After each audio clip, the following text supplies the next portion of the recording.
আত্মশুদ্ধিরও মৌলিক প্রথম রাস্তাটা হচ্ছে কালবে আল্লাহর জিকির জারি করা।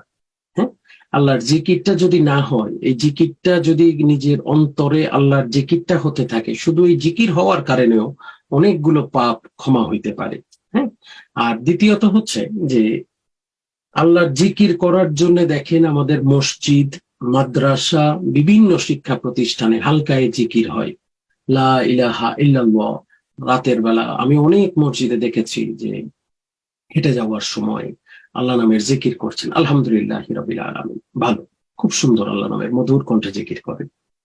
কিন্তু আমাদেরকে মনে রাখতে হবে যে সব সময় আল্লাহ নামের জিকিরটা মুখে করতে পারলেও অন্তরে যদি না থাকে, যদি মৃত্যুর সময় ওই আল্লাহ নামের জিকিরটার কথা মনে না থাকে। আমাদের অনেক ভাই আছেন যারা মারা যান অবচেতন অবস্থায়, যারা মারা যান অজ্ঞান অবস্থায়, যারা মারা যান কোমা অবস্থায়, যারা মারা যান অ্যাক্সিডেন্টে। ওই সময় মানে একটা মিলি সেকেন্ডের মধ্যে তার ঘটনা ঘটে যায়, তখন তো আল্লাহ নামের জিকিরটা মনে রাখার মতো সুযোগ থাকে না, আল্লাহ নামের জিকিরটা মুখে বলার মতো সুযোগ থাকে না। যেই কারণে যুগে যুগে বলি আল্লাহগণ চেষ্টা করেছেন মানুষকে এই আল্লাহ নামের জিকিরটা মুখের পাশাপাশি সিনার মধ্যে চালু করতে। মুখ বন্ধ হইতে পারে, কালবের জিকির বন্ধ হয় না। কালবের স্পন্দনের সাথে আল্লাহ আল্লাহ আল্লাহ আল্লাহ জিকিরটা যদি আমরা করতে পারি, স্পন্দনে যদি আল্লাহ নামের জিকিরটাকে আমরা অনুধাবন করতে পারি একবার, তাহলে এইটা বন্ধ হবে না, মুখ বন্ধ হয়ে যায়।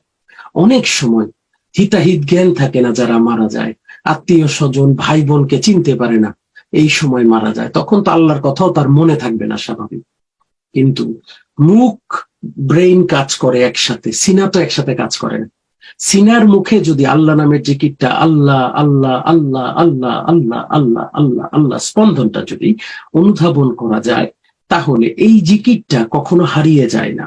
শুধু এই জিকিরটা হারায় যদি তার কর্মের দ্বারা সে আল্লাহর সন্তুষ্টি অসন্তুষ্টি অর্জন করে, পাপ কাজে লিপ্ত হয়, আবার জিকির বন্ধ হয়ে যায়। যদি সে পাপ না করে, অন্যায় না করে, স্বাভাবিক জীবনে থেকে তরিকতের আমলগুলো সঠিকভাবে করে, জিকিরটা তার বন্ধ হবে না, জিকিরটা তার চলবে।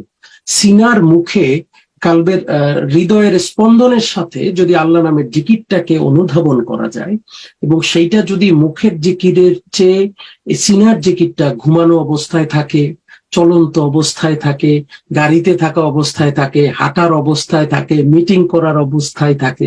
এখন বলেন, একটা ব্যক্তি দিনে মুখে আল্লাহ নামের জিকির করলে সর্বোচ্চ 2 ঘন্টার বেশি করতে পারবে না। কি বলেন, পারবে? হ্যাঁ, 2 আওয়ার্সের বেশি তার পক্ষে করা সম্ভব না। তাও পারবে কিনা? 2 ঘন্টা জিকির করা কিন্তু অনেক কঠিন। লা ইলাহা ইল্লাল্লাহ, আল্লাহ আল্লাহ 2 ঘন্টা করা কি সহজ? অনেক কঠিন, গলা টলা ছিঁড়ে যাবে।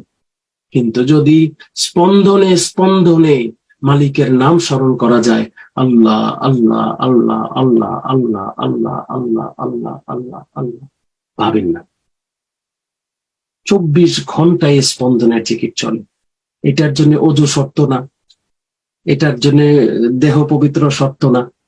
হ্যাঁ, আল্লাহ আল্লাহ আল্লাহ আল্লাহ আল্লাহ আল্লাহ আল্লাহ আল্লাহ নামের জিকিরের স্পন্দন আমার হৃদয়ে যদি আমি করতে পারি, এইটার মূল্য বেশি নাকি মুখে জিকিরের মূল্য বেশি? বলে, এইটার মূল্য বেশি। যদি এইটার মূল্য বেশি হয়, তাহলে যেইটার মূল্য বেশি সেইটা চাইবেন নাকি যেইটার মূল্য কম সেটা চাইবেন? এই জন্য যুগে যুগে ওলি আল্লাহগণ মানুষকে অন্তরের জিকিরের শিক্ষা দিয়েছেন। অন্তরের জিকিরটা যদি তিনি একবার চালু করতে পারেন, ওই সিনার মধ্যে আল্লাহ আল্লাহ আল্লাহ আল্লাহ আল্লাহ আল্লাহ জিকির হতে থাকে। সিনা কখনো ধোকা দেয় না, জবান ধোকা দেয়। আমাদের জবান আমাদের একে অপরকে ধোকা দেয়, কিন্তু আমাদের সিনা আমাদেরকে ধোকা দিতে পারে না। তাই আমরা যদি কালবে আল্লাহর জিকির জারি করতে পারি, এটাই তরিকতের ভাষায় আমার মোর্শেদ কেবলাজানের শিক্ষায় তিনি বলতেন দিল জিন্দা। হ্যাঁ, দিল জিন্দা মানে কি? দিলকে জিন্দা করো। এই দিল যেটা তোমার মরে আছে, কেন মরে আছে? যেই দিলে আল্লাহ নাই সেই দিল তো মরা। দিলে যদি আল্লাহ নামের স্পন্দন তৈরি করা যায়, সেই দিলটা তো আর মরা থাকে না, সেই দিলটা জীবিত হয়ে যায়। ওই জীবিত দিলের কথা বলা হয়েছে, দিল জিন্দা, দিলকে জীবিত করেন কিভাবে? আল্লাহ আল্লাহ আল্লাহ আল্লাহ আল্লাহ আল্লাহ আল্লাহ আল্লাহ নামের জিকিরের স্পন্দন, এটাই দিল জিন্দা। যদি এইটা করতে পারে, আলহামদুলিল্লাহ রাব্বিল আলামিন, আপনি অর্ধেক পরীক্ষায় পাস করে গেলেন, আর বাকি অর্ধেক এবার কর্ম দিয়া করবেন, আত্মাকে শুদ্ধ কইরা করবেন। অর্ধেক পাশ হয়ে গেল দিল জিন্দায়, আর বাকি অর্ধেক করতে হবে নিজেকে পরিশুদ্ধিত করার মাধ্যমে।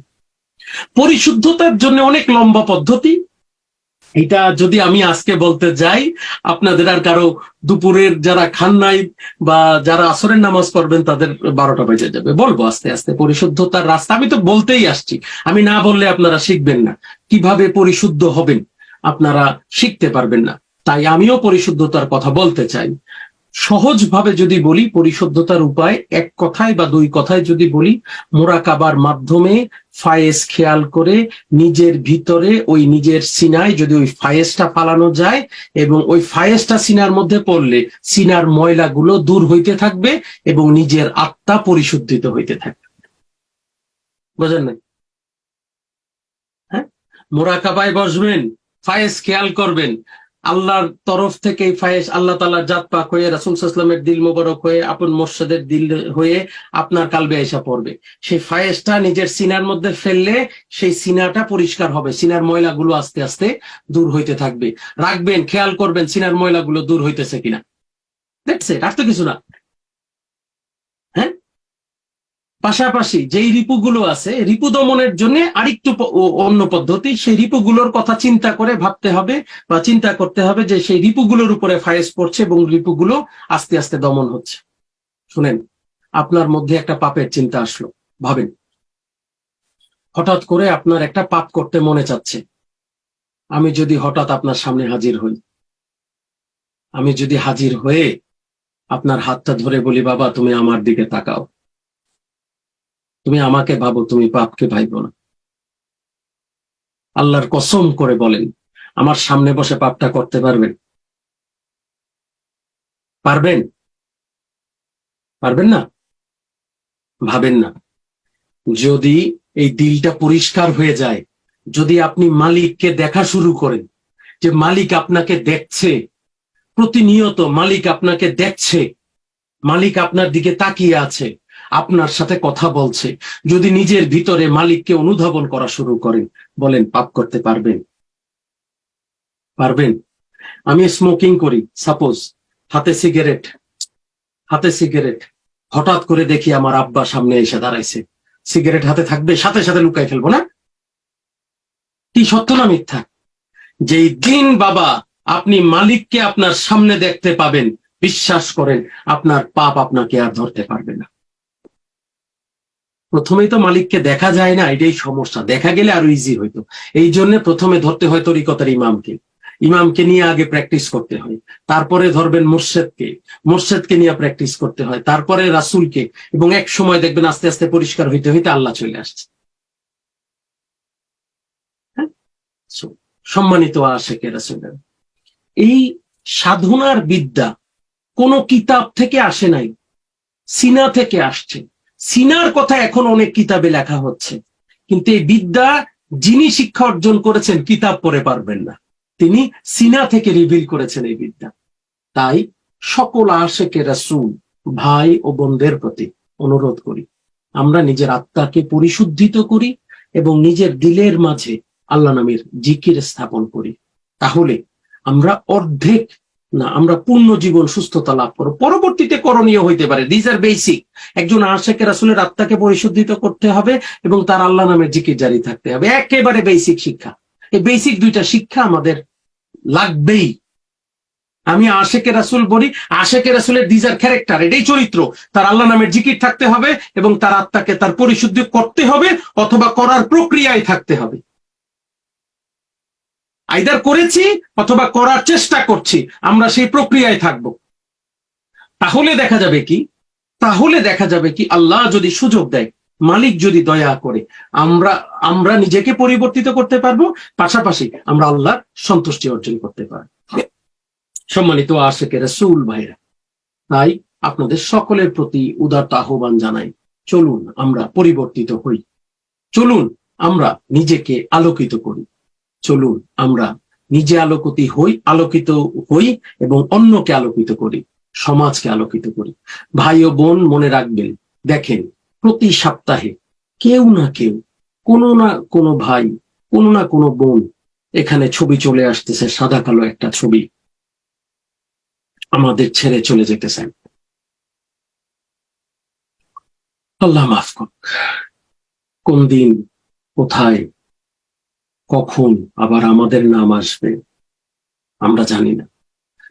এমনও জাকের বোন আছেন, আমাদের ডক্টর নাসির উদ্দিন, অর্থাৎ আমরা তো ডক্টর নাসির উদ্দিন আপনাদের সামনে বলি, আমাদের সোহেল ভাই,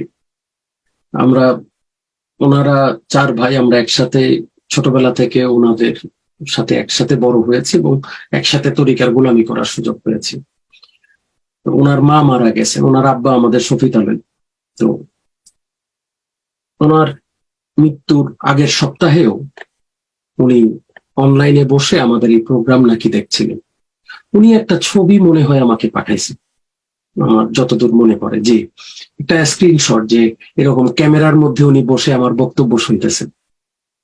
আগের সপ্তাহে বক্তব্য শুনলেন, পরের সপ্তাহে আমরা ওনার নাম নিয়ে ওনার জন্য দোয়া করতেছি। ভাবতে হবে, আগের সপ্তাহে উনি বক্তব্য শুনছিলেন, পরের সপ্তাহে আমরা ওনার জন্য দোয়া করছি। আজকের সপ্তাহে আপনারা বক্তব্য শুনছেন, জানি না আগামী সপ্তাহে আপনাদের মধ্যে থেকে কার নাম পড়ব এবং দোয়া করব। হায়াত, মৌত, রিজিক সব মালিকের হাতে। তিনি যখন চাইবেন তখন আমাদের নিয়ে যাবেন। তার যখন ডাক আসবে, দুনিয়ার কারো ডাক আমাদের থামায় রাখতে পারবে না, যেতে হবে। যদি যাওয়ার আগে ওই মালিকের সন্তুষ্টি অর্জন করতে পারি, যদি যাওয়ার আগে মালিকের খুশিটা অর্জন করতে পারি, দ্যাটস ইট। যেতে তো হবেই, কেউ এটার ঊর্ধ্বে না। আপনি, আমি, কত বড় প্রফেসর, কত বড় ডাক্তার, কত বড় আলেম, কত বড় ইঞ্জিনিয়ার, কিচ্ছু আসে যায় না, সবাইকে যেতে হবে। যাওয়ার আগের একটি কথা, তুমি কি আল্লাহর সন্তুষ্টি অর্জন করতে পেরেছো কি পারো নাই? মালিকের সন্তুষ্টি অর্জিত হয়েছে কি? দেখছে কি কর্ম কর্ম কর্ম কাজ, এগুলো দ্বারাই তো সন্তুষ্টি, কিন্তু মৌলিক বিষয় তার সন্তুষ্টি অর্জন করা। যদি সেটা না পারি তাহলে এই জীবনটাই ব্যর্থ। আল্লাহ যার জন্য পাঠালেন সেটাই ব্যর্থতা। তাই আমরা যাতে নিজেদেরকে আলোকিত করতে পারি, আমরা যাতে শুধু তরিকায় সামিল হয়ে সময়টা নষ্ট না করি। তরিকায় যেহেতু সামিল হয়েছেন, আমার মোর্শেদ কেবলা বলতেন যে গোসলে নামলে হাঁটু পানিতে নাইমা গোসল কইর, নামলে গলা পানিতে নাইমলা গোসল কইর, তাহলে গোসলটা ভালো হয়। হাঁটু পানির গোসলে গা পরিষ্কার হয়, এটা গ্রামের কথা। আবার বলতেন, যদি মরতে হয় ঠেলা গাড়ির নিচে কইরা মইর, মরলে ট্রাকের নিচে কইরা মইর। ঠেলা গাড়ির নিচে বসে মরলে ইজ্জত থাকবে। তরিকায় যেহেতু সামিলই হইলেন, আত্মসমর্পণ করলেন, তাহলে কেন আধা কাজ করে গাধা হবেন? পূর্ণ কাজ করেন, আর নয়তো সামিল থাকেন না। সামিলই যদি হইলেন, আর যদি আধা আধা আধা আধা করেন, আধা কাজ করে গাধায়, বাবাজান বলেন, এটা আমার কথা না, মনে কষ্ট নিয়েন না, আমি আপনাদেরকে গালি দিচ্ছি না, বাট আমি উদাহরণের জন্য বলছি যে আধা কাজ করে গাধায়। তরিকায় যদি সামিলই হইলাম তো আমল কেন করলাম না? আর আমল না করলে সামিল কেন হইলাম? তরিকায় যদি সামিলই হইলাম তাহলে চরিত্রবান হইলাম না কেন? আর চরিত্রবান না হইলে তরিকায় থাইকা কি লাভ হবে? তরিকা কি কাউকে মুক্তি দিতে পারে? নাকি তরিকায় এসে সে চরিত্রবান হইলে তার মুক্তির ব্যবস্থা হয়? তাই আমরা যদি নিজেরা নিজেদেরকে আলোকিত করি, নিজেরা নিজেদেরকে সেই পথে এগিয়ে নিয়ে আসি, তাহলেই মোহাম্মদ ইসলাম এগিয়ে আসবে। আলোচনা দীর্ঘায়িত করব না, সময় মনে হয় অনেক নিয়ে ফেলছি কিনা আমি জানি না।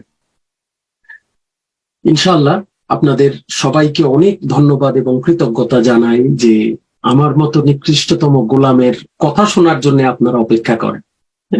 আমার তো যোগ্যতা নাই, আমি তো গোলাম মানুষ, আমি আমার মালিকের দাস, তার দাসত্ব করি, তার দাসত্ব নিজের মাঝে কায়েম করার চেষ্টা করি। আমার মতো গোলামকে ভালোবেসে আপনারা ঘন্টার পর ঘন্টা এখানে বসে থাকেন, আমি আপনাদের প্রতি অনেক কৃতজ্ঞ। আমি আমার মালিকের কাছে আপনাদের জন্য সাহায্য চাই। আমার মালিক দয়া করে আপনাদের সবাইকে কবুল করেন এবং আপনাদের সবাইকে মাফ করেন। সবাই বলুন আমিন।